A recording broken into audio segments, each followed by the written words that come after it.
Good morning and welcome in. This is A Little Thunder right here on Facebook Live, on YouTube, on LinkedIn, on all points above, below, and beyond.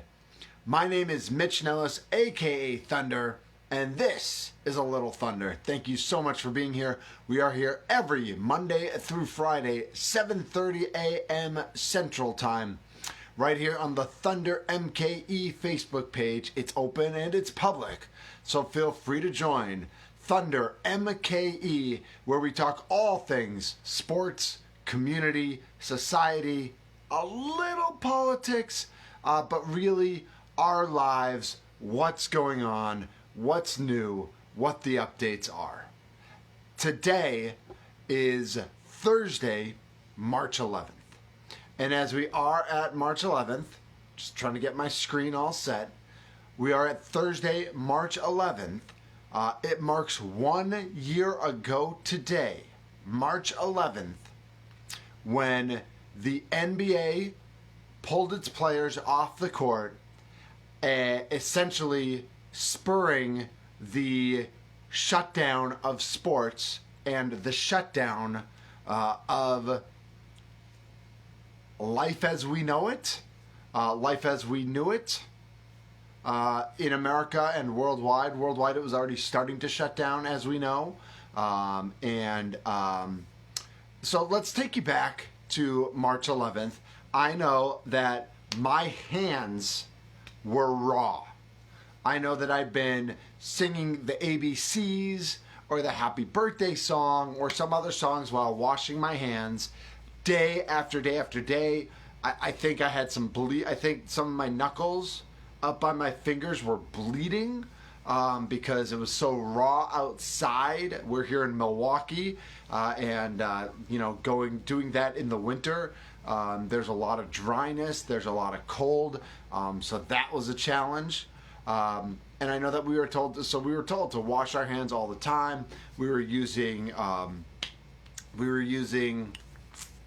hand sanitizer all the time, and it was a lot going on.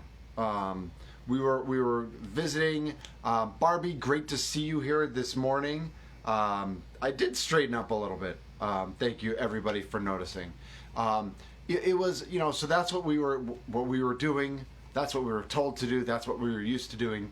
It's weird. I went back in my calendar to look at a year ago, and there's not much in my calendar. I think probably because I had my work calendar synced with my personal calendar, and I don't have a work calendar anymore. So I was going to say, oh, this is what I did, and this is what I did, and I don't have access to that. I do remember that I came home. I must have been running an errand, and I came home Wednesday night, March 11th, 2020, and ESPN was on the TV. And there was the Dallas Mavericks were hosting the Denver Nuggets. And I can't remember, I think Mrs. Thunder was watching or was in the room and said, come here, you got to see this. And they were going live from Dallas to live shots in Oklahoma City where the players were out on the court and the referees and the head coaches were talking, and Rudy Gobert, who played in the All-Star game this past weekend, Rudy Gobert wasn't on the court, and Rudy Gobert was out for illness, and the announcers didn't know what was going on. They went back to the Dallas Mavericks game. They didn't know what was going on, and then the game was postponed. The NBA made the decision that it was postponed. So the Thunder Jazz game was postponed, and it was later reported that Rudy Gobert had tested positive. Now the issue with that is 2 days earlier, Rudy Gobert in a press conference had walked up and touched all the microphones and all the handheld devices of all the reporters because he didn't know what COVID was, and so he thought it was kind of a joke, and so he was making fun of it. He was making light of it. Barbie remembers when Mark Cuban marched over to the rest. That to me is the moment when COVID became real. Exactly. So ESPN has the Mavericks Nuggets game on, and they're in the middle of the third quarter, and Mark Cuban walks over to the refs and said, "This is happening right now. Like the NBA just canceled this game, and they decided to finish the game, but as they signed off on the game, the announcer said, "We don't know when we'll bring you basketball again." You know, we know this game's been canceled. ESPN then went to Sacramento, where Golden State was supposed to play Sacramento, where the teams were warming up and the fans were in the stands, and they were talking as if, yes, this game got canceled, but we're still going to play this game. Then they got word that the NBA canceled all the games. Then, and there were still NCAA, it wasn't NCAA tournament, remember, it was the NCAA conference tournaments. So the Big East, the Big Ten, the ACC, the Pac-12, the Big 12, and all the other conferences still have their conference tournaments going on. They all finished their games out on the 11th. The Big East started a game Thursday morning, March 12th. They started Creighton St. John's. They played to halftime. And they're at Madison Square Garden in New York. They played until halftime, and at halftime, the Big East Conference finally got its act together and pulled the game. I think Creighton was up 38-35, something like that. They pulled the game, and that was it. That was the game, and that was sports. I think I don't know about exhibition baseball. I think there were still a couple games that still happened, but they pulled their games pretty quickly. Jesse says, I feel like it all started on Friday the 13th, and it does feel like it started on Friday the 13th, but it really started Wednesday the 11th. And it really started with the NBA pulling its games they didn't talk to their board of directors. I think their general counsel was involved, but they just did it. No one knew what COVID-19 was or was going to be. We knew the numbers we were seeing from Japan and from Italy were the two main places that we saw where it was. We knew there were cases in Washington State, right? Jesse says, Friday the 13th, I was at an Admirals game with my students. And did they play that game? I think that was the last game because they did not play. They were supposed to have a concert on Saturday the 14th, and they didn't play. They didn't play on the 14th. They were supposed to host a game the 13th and the 14th and a concert on the 14th, and that didn't happen. Most schools were open through the 13th, right? But then did not go back. I remember my workplace, I was at work on the 16th where maybe half the people were there, and we were told on the 16th not to come back, so take everything you needed. LT had a friend who was in Wuhan. So LT, I bet you could tell that story at some point. That would be great. So schools shut down on the 13th, but the NBA shut down the NBA started the shutdown, in my mind, and I think in most people's mind. I don't know if schools would have shut down on the 13th if sports hadn't shut down on the 11th. I don't know if schools would have gone to the 16th or the 17th or the 18th. I don't know what that next event may have been, but Friday the 13th was that day. And Tommy says, I won't go into specifics, but it was a horrible day for me. And Tommy, our heart goes out to you. And I know it was a horrible day for a lot of people. So here we are, right? A year later.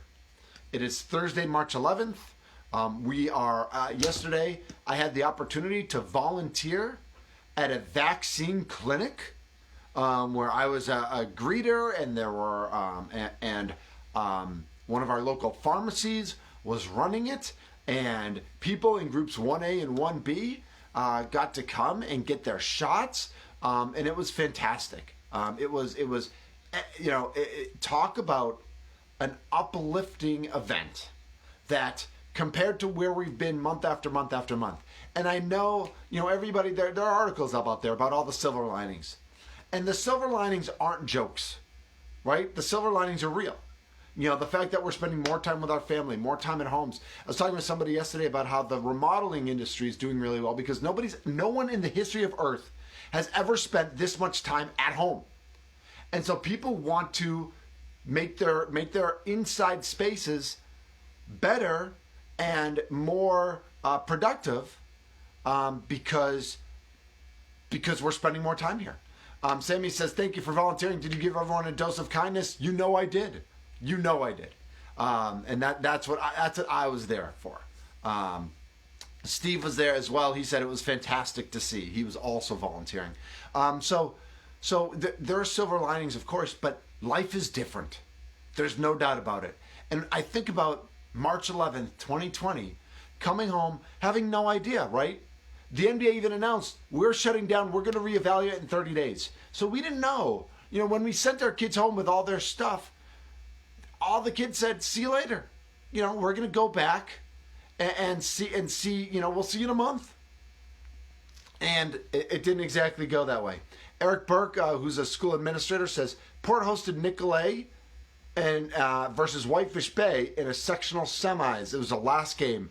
Next day school went virtual. Kudos to all students and teachers on the shift. No doubt about it. No doubt about it. I think that, and Tommy, you're not alone in being there. And so I was at a vaccine clinic yesterday, and I want to say, I think they had about 400 people go through. There are people who aren't getting the vaccine, and there are people who are scared of the vaccine. I think that second group, I think it's okay to be scared of things. I think it's okay to be nervous about things. This is a vaccine that was just created. It was tested, but it was, it hasn't been proven for years and years and years and years. But as Jesse says, there's no live virus in the vaccine. And as we watch what happens, as we watch the numbers, I think every day people are getting more and more comfortable with getting the vaccine. I'll tell you, I was at this clinic yesterday and everybody was positive. Everybody was, there was like a feeling of community that we haven't had. You know, the building it was hosted at the JCC. The JCC hasn't had a full parking lot since Friday the 13th last year, right? Because that was the last year that everything was normal and people were in the building like they used to be. So they hadn't had a full parking lot since that day. They've had a couple blood drives, but the building is really shut to the public. It's open to preschool and that's it. And then there's the gym is open on the other side of the building. But the parking lot's has not been full. And as someone who was in the JCC every day for probably 7 straight years, because both my kids went to preschool there, and I play basketball there, and I work out there, and I eat there, and I meet friends there, and I go to programs there. I'm used to being at the JCC every day, and I haven't been there in a year. I've been there, 5 times in the past year, and it was great to be there. It was great to see all these people. It was great to see all these people together. Yeah, everyone was masked, but for everyone to be able who's in 1A and 1B to get that vaccine, it was special. It was community. It was kindness. It was patience. And there were moments of concern. There were moments of questioning, but there were answers. And there was friendliness. And again, there was that word, kindness. And as Sammy's sharing, the JCC has another blood drive coming up March 24th. It's on Versity's website. So if you are looking to give blood, I know it's always needed. You can go to Versity's website and find a testing location near you. If you're not in Wisconsin, if you live somewhere else, because I know people are watching this from all over the country, go to your local blood center's website or your Red Cross website. Because giving blood is a mitzvah, is a good deed, and is something that I think is something we can all take seriously if we have the ability to do so. That is a good thing to do. So it's 1 year later, and here we are. The vaccine is going, but it's not. I heard yesterday that nationally we're just under 10%. In Wisconsin, we're at about 18%, and so we're getting there. It's not going to be fast. I know they just ordered 100 doses of the Johnson & Johnson, which is going to be another 100 million doses. And so I think that the more knowledge we know, the more we see people get the vaccine and be healthy, I think the more comfortable we're going to be with it. And so share with your friends, share with your neighbors, that now is the time. It is Like, it's a year out. It's a year out, and we have this opportunity right now. And we don't know exactly, we still don't know what that's going to look like. We still don't know what that's going to look like. We don't know what our sporting event's going to look like. Did I read yesterday? I think I read yesterday. So the Brewers are playing at the Rangers, the 2 exhibition games before the regular season starts. And I think Texas is at full capacity. Now, I know Texas took away its mask mandate, and the governing bodies in Texas have always had some different viewpoints. This isn't a new thing, so this isn't really a political thing. When you put your electrical system on your own grid, you're creating your own situation, and so Texas is creating its own situation. And I pray everyone's healthy, and I pray everyone's okay. But I also know that it's going to be a learning experience for the rest of the country. Like, we're going to get to watch. We're going to get to see what happens. We're going to get to see as the Bucks go from 10% and then at some point get to 25%. We're going to see what the Brewers look like at 25% inside Miller Park. We're going to get to see what every baseball stadium looks like as opening day is approaching at the end of March and the beginning of April. And what that looks like when you're in a baseball stadium, but you're outside. It's a little different than being in a basketball arena and everyone's inside, right? That's a different situation. And Ben saying Texas isn't the leader here. Many states never instituted a mask mandate. I agree, but none have made it so public that they're getting rid of theirs. So even the ones that don't have it aren't as public as Texas is, that they're done with it. And I know there's a lot of talk about giving blood. A lot of people aren't eligible to give blood. But that doesn't mean you don't find out. Find out those answers. Find out if you have that opportunity. Find out what you can do. And Ben, actually, there's a report out that in the second half of 2020, the states with the least restrictions had the highest caseloads. So we can all read our own studies and we can all do our, check our own facts. But it's, so that the most restrictions had the highest caseloads, except that now we're reading that in the second half of 2020, that got flipped. And that was the opposite. So I don't know, I don't know whose facts are true. I'm not here to disseminate those facts. I'm just here to share that information. So here we are. And one of the things that we often forget during time of panic is to lead with kindness. Is to lead with respect, to lead with concern for community. And we have that opportunity right now. And that doesn't mean we're all going to agree on everything all the time, right? That does not mean that. That does not mean we all have the same sources.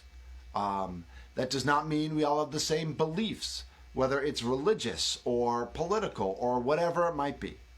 But where we are right now, we know where we are. The vaccine is here. It's not available for everyone, but in a month or two, it most likely will be.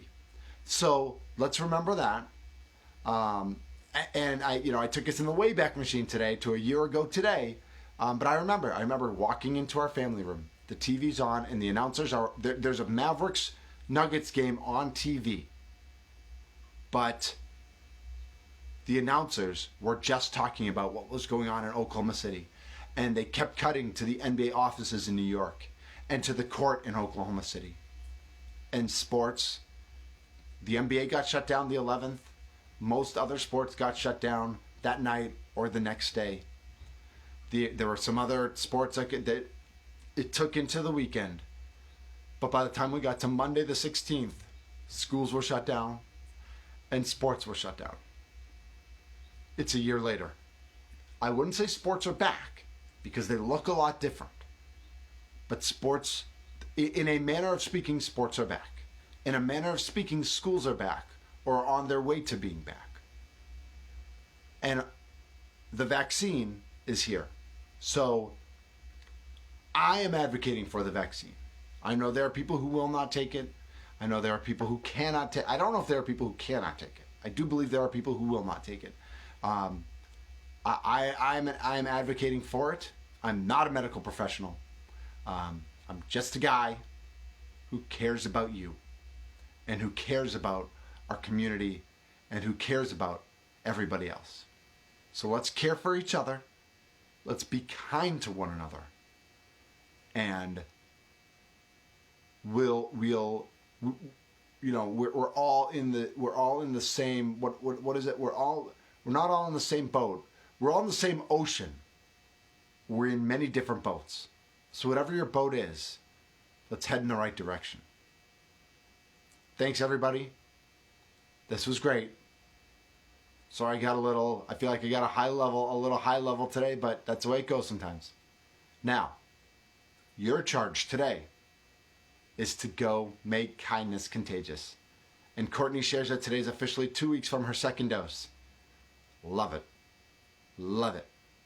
So, let's go make kindness contagious. Thunder out.